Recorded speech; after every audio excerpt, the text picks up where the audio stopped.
One topic which I think is sort of isn't really addressed very much is that you have this huge segment of businesses that literally like have no data, who have just started, or they've been in business for a while, but something like, I think like Shopify has, I think, over 1 million websites, but I bet a fair chunk of them, especially now with a 90-day free trial, have just started.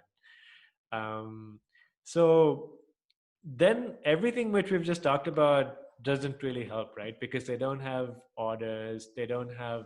Would you say in this instance where you don't have quote unquote enough data, that you shouldn't look at data at all and you should just go with your gut and then test how it goes? Like, what would you advise someone in that situation? It really becomes about the customer.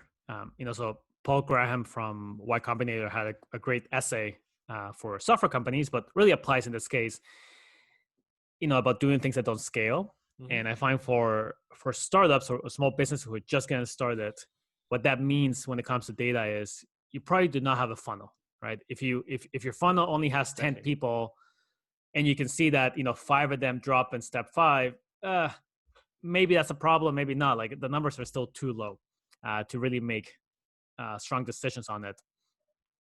But what you can do is look at the individual users.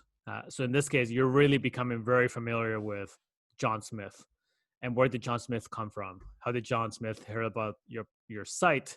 What products did he or she buy? Is there, are they using those products? Are they happy with them? That kind of thing.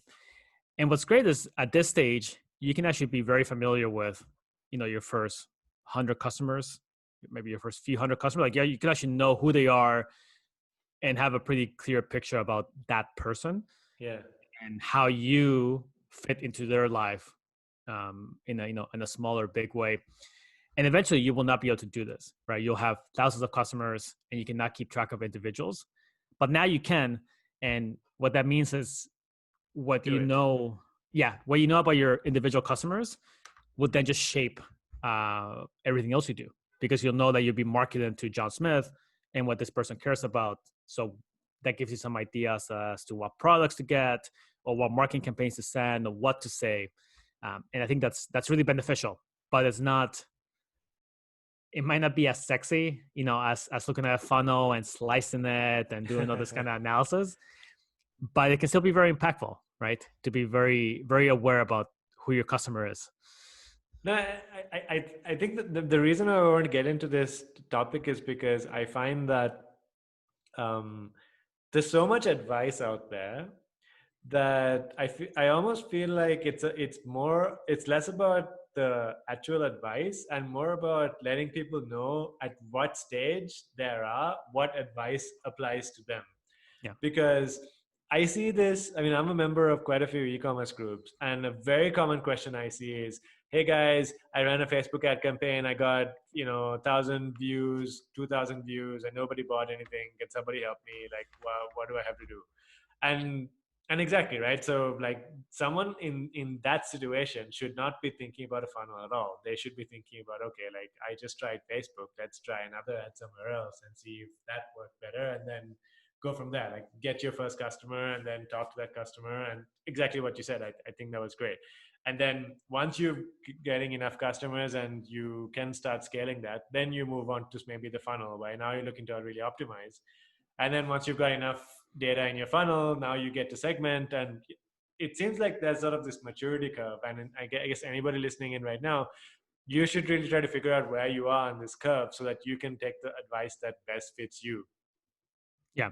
Yeah. And it might not sound sophisticated to say, just literally talk to your customer, talk to your 10 Yeah. customers and get on the phone call or talk by email. But, I don't know if you've seen there's a reality TV show, Undercover Boss or something. Yeah, I've heard of it. I haven't seen an episode. I It's saw like a like, Key and Peele version of it. Go ahead. yeah, it's bigger companies and the CEO becomes, goes down into like the front lines to talk to customers. Yeah. But it turns out to be a big issue for really large companies. They eventually get so large that they're really disconnected from who the customer actually is, and they just have no idea what this person actually cares about. So a small business that just started doesn't have that problem because they can Yeah. actually keep track of all the customers. And I think that could probably be, what you do for your first maybe a couple hundred customers. Mm-hmm. And that tells you, that probably give you the ideas that you need as to where to go find them, how to talk to them, and what will make them buy.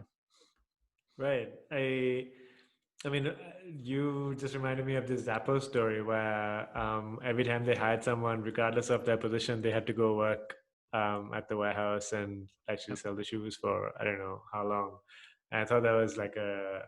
So I guess what you're saying is that everyone who's starting out now a small business, you already have that luxury because there's no one between you and the customer, right? Yeah, exactly. Yeah. Yeah, Yeah. I think that's a very nice way of putting it. Very positive. And even, So go ahead. sorry, I was just with one point, even companies who have data, it might be starting maybe in the middle of their journey, Mm-hmm. but maybe they never did this.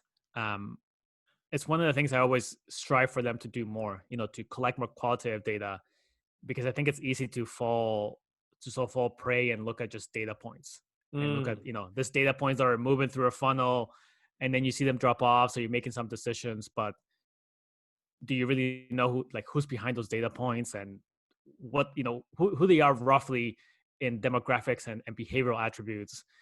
And that tends to also complete the story. So it's not just this funnel, it's, it's women 25 to 34 who care about these things who are going for the funnel.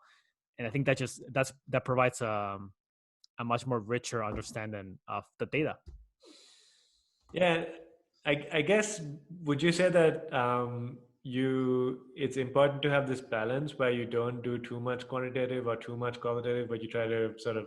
So I guess it's sort of like we talked about this at the start of the conversation, where you really need to think of some kind of process, I guess, right? So maybe it's an email where after they buy something, you automatically send them a quick survey where they get to write in some qualitative feedback, but at the same time you're doing a quantitative analysis as well so that you can spot issues. Exactly. Yeah. And that's actually what you mentioned is how I would really like to do qualitative data. You can do Mm-hmm. it on the one-off. You run a survey, you design the survey. That's fine. But I also think it's really powerful to have those automated hooks.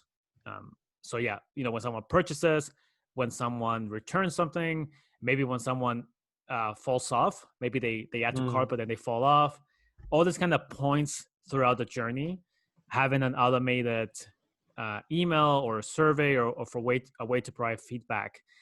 And in reality, you're probably not going to see this data on a regular basis, but when you need it, it will be there.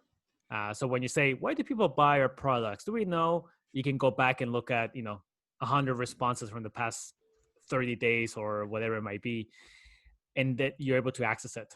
I think that's a great way to balance out the quantitative obsession that can take place.